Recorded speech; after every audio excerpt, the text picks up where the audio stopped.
What's up, guys? Four-wheeler doctor again. We'll be working on a little something different today.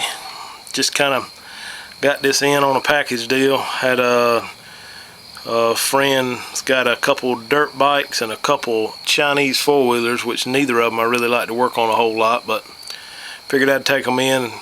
Kind of getting slow on a few of the four-wheelers around here, so I'm gonna fix these things up. It ain't much to them, but little dirt bike I got today is a little TTR90 Yamaha, and I believe the thing probably run out of oil, or looks at the carburetor, maybe dirty stuff run through it or something, but it got very low compression, like 30 psi compression.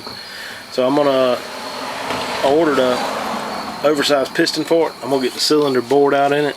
They don't really, some of these bikes, they make cheap some cheap aftermarket cylinders, but this was not the case, so I'm gonna just get this one bored, and I'm gonna tear this thing down today. Shouldn't be much to it. Already taken the air box off, just trying to get the thing to run. Kicked it, and it'll just barely not start, but I couldn't get it. So anyway, we're gonna tear this head down, and first thing we need to do is probably set it at top dead center. To start off and figure out where we're at there, is I'm going to take these two caps off here, one here and one here, and see what the valves are doing. I believe that's about I don't know, maybe 24 millimeter, maybe 27.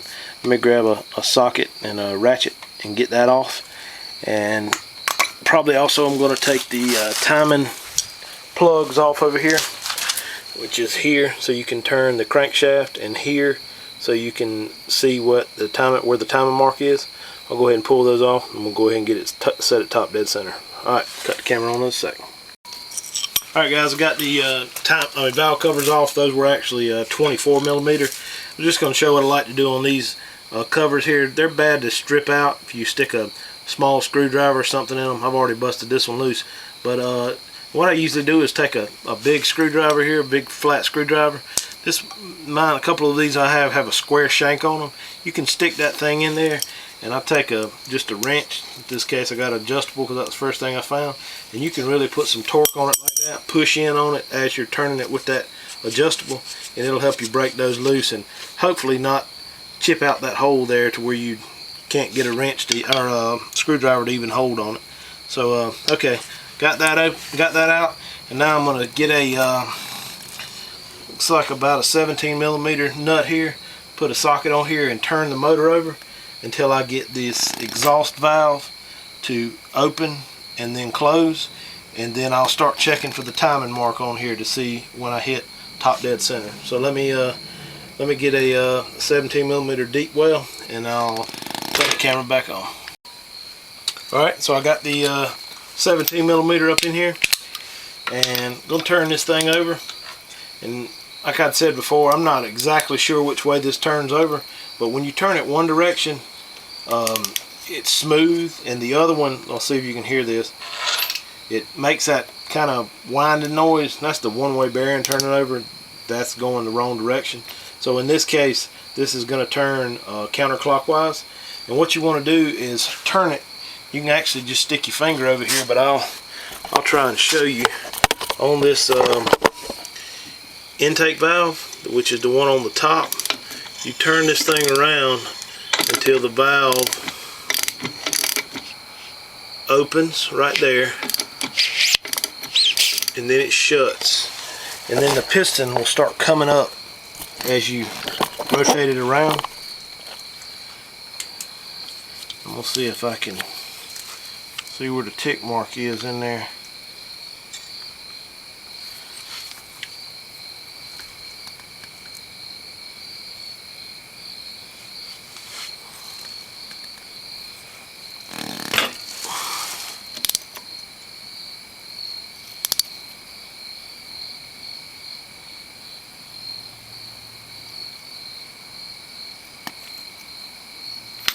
Okay.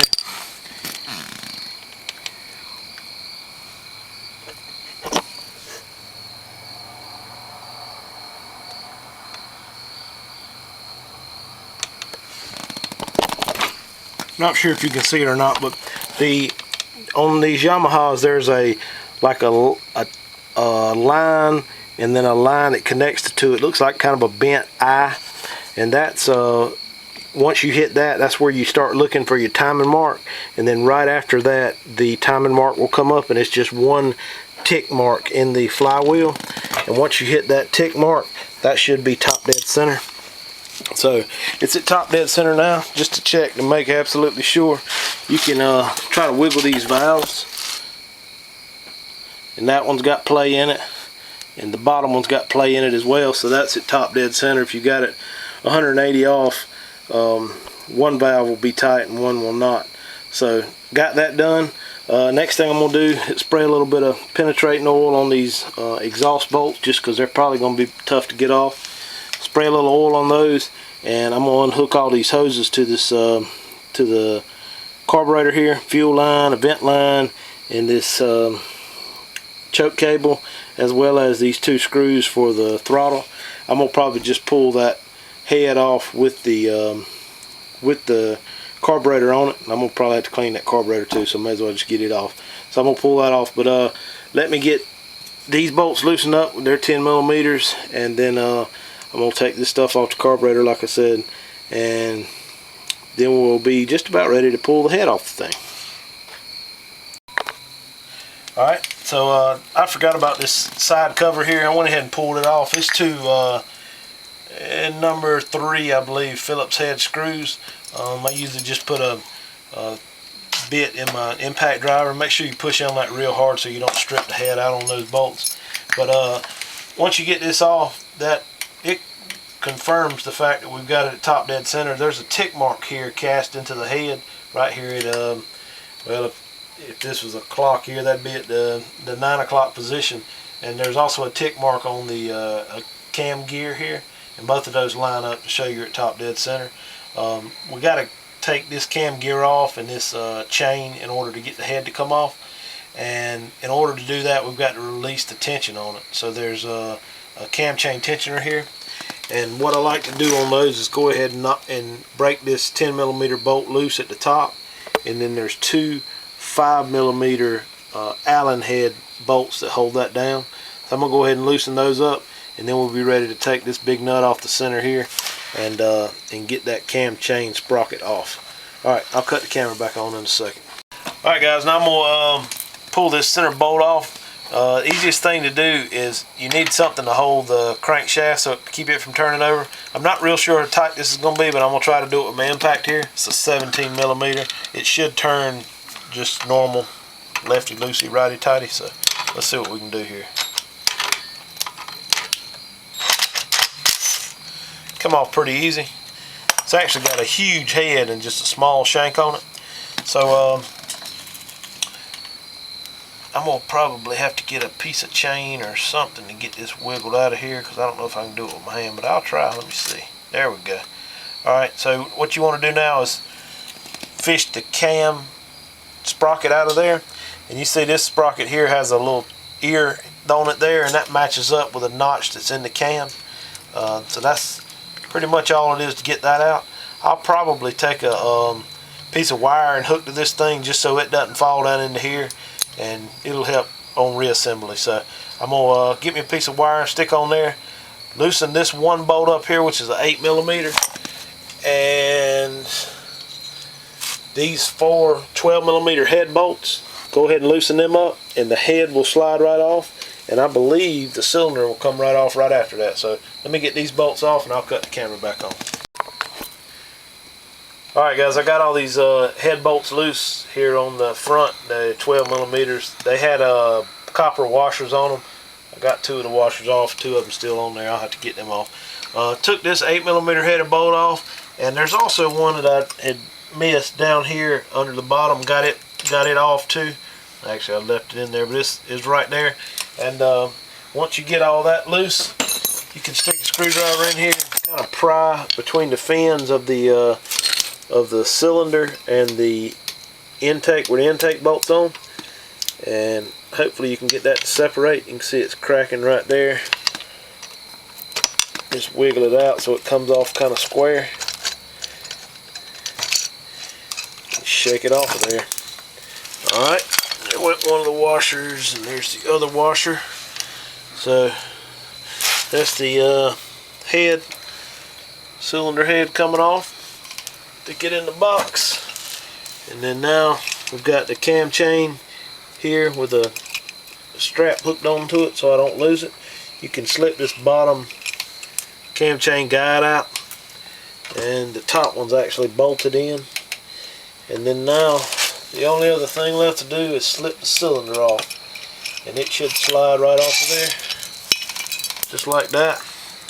Actually, I dropped one of the sleeves, and make sure you keep up with those. There's 2 sleeves, top and bottom, 2 sleeves on the bottom and 2 sleeves on the top, just to help center everything up. And that's pretty much it. That's how you tear it down. This cylinder looks pretty rough in here. You can actually feel some grooves in it with your fingers. So that's probably why we're only getting 30 psi compression. So I'm going to drop this off with my engine guy hopefully tomorrow and get this thing bored out. We're going 50 over on it, just because that was the next oversized piston that was available. So I'll probably, since this video is so short, I'll probably end up doing a install video and just showing you first cranking it up. Alright guys, got the cylinder bored out on this little TTR90 Yamaha, and I'm cleaning it up a little bit. I usually take some transmission fluid, wash it with soap and water, warm soap and water, and then clean the actual cylinder out with transmission fluid until your rag comes out, well, red, I guess you'd say. It picks up a lot of the fine boring material that'll be left in there. I don't really know if it makes a difference or not, but I think it would almost have to help if you get all that out, and that makes sure it doesn't get ground up and down in the cylinder. So I got that cleaned up. Got a new piston rings. This is an oversized 50 over, as a half millimeter actually over piston, and I'm going to stick it in here. This is the old one here, and you can see it's scarred up pretty bad. So I'm gonna pop the little snap ring out one side, slide the wrist pin out, and then slide this new one on. There's an arrow on there. I'm pretty sure you can see the arrow right there on the top. I'm pretty sure that that faces the exhaust port. So it'll be down like this, and just make sure you are aware of that and make sure you get it in the right direction. So get this pin out, get this new one pushed back on, and I'll cut the camera back on in a second. Alright, I got these rings in. This bottom ring has got this oil scraper. It has to go in there first. The way I usually line them up is put the oil scraper gap here, and then the 2 smaller rings, the top and the bottom one that go over top of it, put one of the gaps opposite at angle, and then the other gap over here. And then also the other 2 rings, they look almost identical. They got numbers etched into the side of them. Make sure those numbers go to the top. And then the middle ring doesn't have a the shiny edge on it as the top one does, so just make sure you get those put in right. Also with those rings, what I usually try to do is stagger them from the oil scraper. So I got the gap here on the scraper, so I'll put the middle ring gap here and then the top ring gap here. I'll cut the camera back on and show you when I get it done.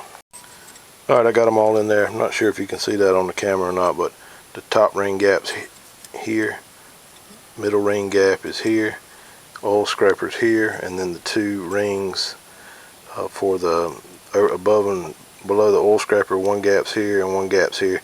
Biggest thing, you just want to stagger those so they don't ever match up, because it can lead to it smoking and all that. So I figured I'd do this while it was off the motor, just because it's easier, a little easier to get to. So now let me stick it on with the new wrist pin. Alright, got the cylinder started sliding down. I just take a screwdriver and work these rings in as I slide it down. You want to make sure your dowel pins are stuck in here. You got 2. These are on the left side of the bike. Also, make sure you get your timing chain guide fed up in here, as well as your timing chain with this zip tie on it. And just ease the cylinder down on there. That's all there is to it. I did put a little bit of oil in it to help slide it down, so let me do that because I can't do it with one hand, and I'll cut the camera back on. Alright guys, I'm finally back on this little TTR90. I don't know, but I misplaced the head gasket somewhere or another. I don't know if my got it bored my head for me, got it, or what happened, but had to order one of them, so it took me a little while to get back to working on this thing. But got the cylinder on there. I think this is where I stopped the video off. Put the cam chain guide in here. I'm also going to have to make sure this thing's at top dead center, so I'm going to take both of these caps off the side here. Just take them off with a big screwdriver. I kind of broke them loose earlier, so sometimes they're tight and you have to stick a adjustable wrench on your shanky, a screwdriver, to get them backed out. But take both of those out, and what you want to do is take a socket and put on this bolt here on the crankshaft. It's like it's about maybe a 17 millimeter, and turn the thing around until you see the mark come up on the flywheel here.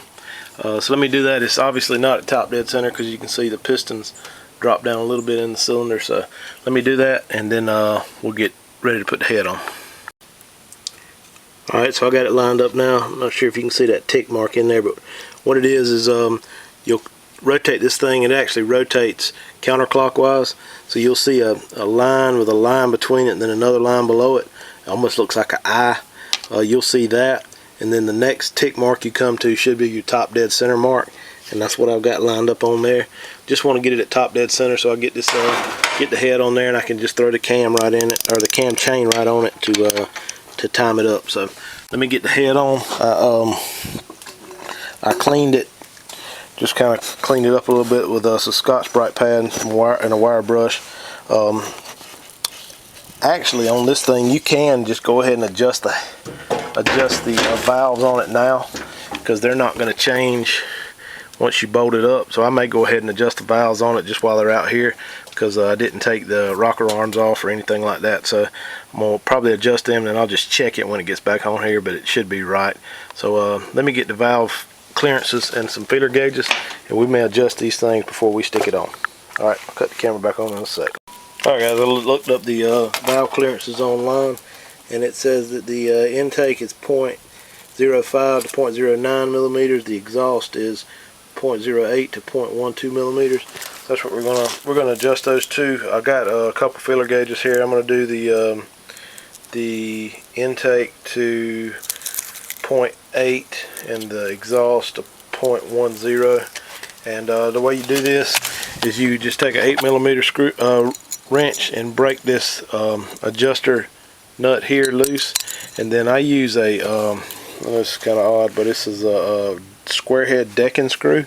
It actually fits right over that the adjuster there, and allows you to turn it to make that fine-tune adjustments. I bent the screw just so I could turn it a little easier, and this fits a number of four-wheelers, dirt bikes, all kind of stuff. So I'm going to adjust both of these.